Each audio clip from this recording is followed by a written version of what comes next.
welcome to this week's edition of Eagle Eye News, brought to you by BCTV. I'm Lauren Kerr, and this is Caitlin Ferris. Last week was packed with events. The annual Parents' Mass was on Thursday, and on Friday the St. Gianna relics came to Carroll, and the students got a rare opportunity to touch a second-class relic that was outside of a reliquary. On Monday, the band had their spring concert in the activities complex. Now let's go to Matthew Kelly with some lunchroom interviews. Ashton, can you describe the color red without using the word red? This color, maroon cherry, Dark pink. fiery hot flames. Looks like blood. Orange. How do you spell the word gray? G-R-E-Y. G-R-E-Y. G-R-A-Y. G-O-E-Y. G-R-A-Y. G-R-A-Y. G-R-E-Y. G-R-A-Y. G-R-E-Y. G-R-A-Y. G-R-E-A. Thank you very much.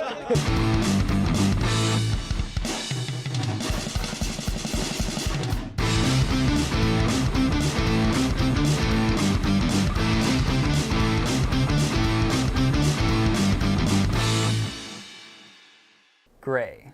G-R-A-Y? G-R-E-Y? What even is gray? It's G-R-A-Y, Chris, and the camera's rolling. Oh, it is? Is my mic on? Yeah, let's go. Oh, well, okay. Welcome back to this week's edition of Locker Room Talk. Many of our spring sports games have been canceled or rescheduled due to the weather, but the teams that have played are off to a great start to the season. Baseball has played one game so far and have a record of 1-0. Please check the Bishop Carroll website for rescheduled game times. Softball games have been rained out as well, and you can also check the Bishop Carroll website for their rescheduled games. The boys' tennis team had all their matches rescheduled as well, but played on Wednesday. The girls' varsity soccer team went to Tyson Classic and placed first. They currently have a record of 6-0. Their next game is Saturday, April 8th at East. The varsity track team had their first meet last Friday at Andell. Their next meet is Monday, April 10th at North. The girls' swimming and dive team had their first meet Thursday, April 6th. Their next meet is April 8th at Northwest. The boys' golf team had their first tournament April 3rd. They placed fourth. Their next tournament is Saturday, April 8th at the Imperial Golf Course. The trap shooting team practices every Saturday from 12 to 2 and every Tuesday night. Their state tournament is June 3rd and 4th at the Arch Valley Shooting Club. Their scores are posted online. Finally, for our March Madness bracket contest, we had Katie 386151 win the bracket. We don't know who Katie is. Katie, please come claim your prize in room 604. See our Twitter for stats not mentioned in this broadcast. That's all for this week's edition of Locker Room Talk.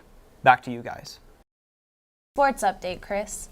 BC students submitted questions for Mrs. Harshberger last week. Here's what she had to say.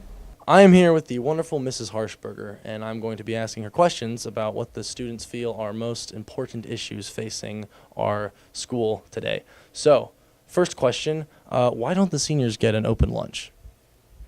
That's a great question. And, we're worried about safety of our seniors, and it's just concerning to think about them racing to someplace to eat and racing back in the short amount of lunch time we have.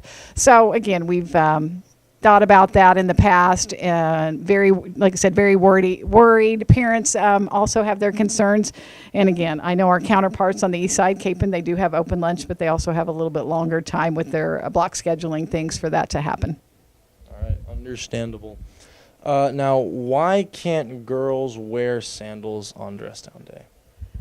And I was telling him, I think we've had this question before, but again, it comes down to safety of students and our insurance company who's asked us not to allow open-toed shoes. They've even asked for not open-back shoes as well because they're just worried about things that can happen in case of fire drills, tornado drills, stepping down in the hallway or on stairs, things like that. So it's really an insurance issue, and they've asked us not to allow sandals. Nice and traditional, no sandals. I like that. All right, question number 3. Why can't we wear sweats on Pride Day because I'm led to believe that not very many people like jeans. I like jeans. I'd rather wear jeans any day than dress pants. But again, as we think about it, we're in school, and the thought of wearing sweats in school, to me, sweats seems more like loungewear or sleepwear, and we're still here to learn. And so I think jeans once or twice a month is one thing, but sweats we try to save for the Ultimate Pride Days or the exciting Catholic Schools Week or Homecoming Week. Right. Okay. Now, why aren't we progressing into a new era where we offer more college classes for our high school students to take? I think we are moving in that direction. The natural process is for students to express interest in something, the teachers to propose the class, and then it goes through a bunch of different things like an administrative team, our school council, our superintendent. Over the last 10 years or so, we've added the Teacher Academy, which comes with college class. We've added the Project Lead the Way Engineering Academy, which has definitely helped students discern whether they want to be engineers in college. Just recently opened the Trade Academy. Many of those students are planning on going into a trade, but also going to college and possibly getting a finance or business major to own their own company. We've added advanced placement biology, which has grown into 3 sections, and young adult literature and a few other classes. All right. Next question is, why do we use the game time radio? Because from my understanding, a lot of students don't really like it. They say the songs are kind of bad, and my sources tell me that it does cost $3,000 a year to keep up and running. I was telling them I'm not really in charge of game time radio. You might want to check with Mr. Dostard or Mrs. Burning about that. But what I do know about it was when we listened to it, we thought it sounded professional, like you were at a professional arena or professional football game. Things were consistent. The announcer wasn't left to always be reading the same things over and over again or trying to pick the songs, those kinds of things. So we thought it'd be helpful for the people up in the booth. Also, the advertisers, I pay back to the school, pay for that. So I think that the cost with the advertisers, they actually balance each other out. All right. I will send my formal complaint to Mr. Dostard. Now, the final question, what is going on with the sewage system as of lately? Because, my goodness, it has been hectic.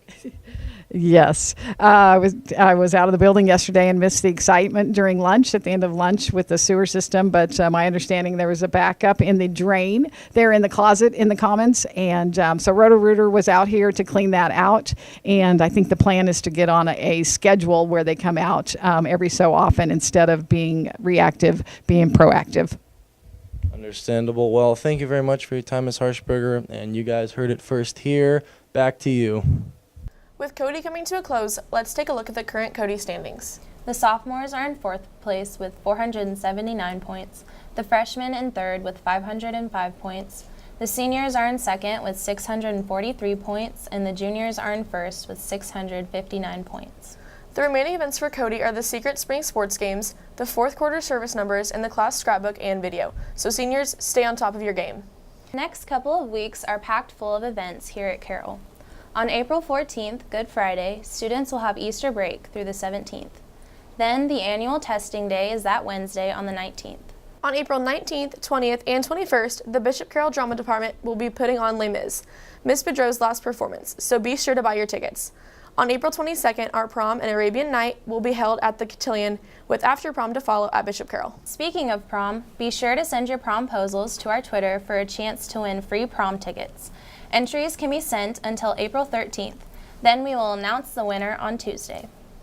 That concludes this week's edition of Eagle Eye News. Thank you for joining us, and we'll see you soon.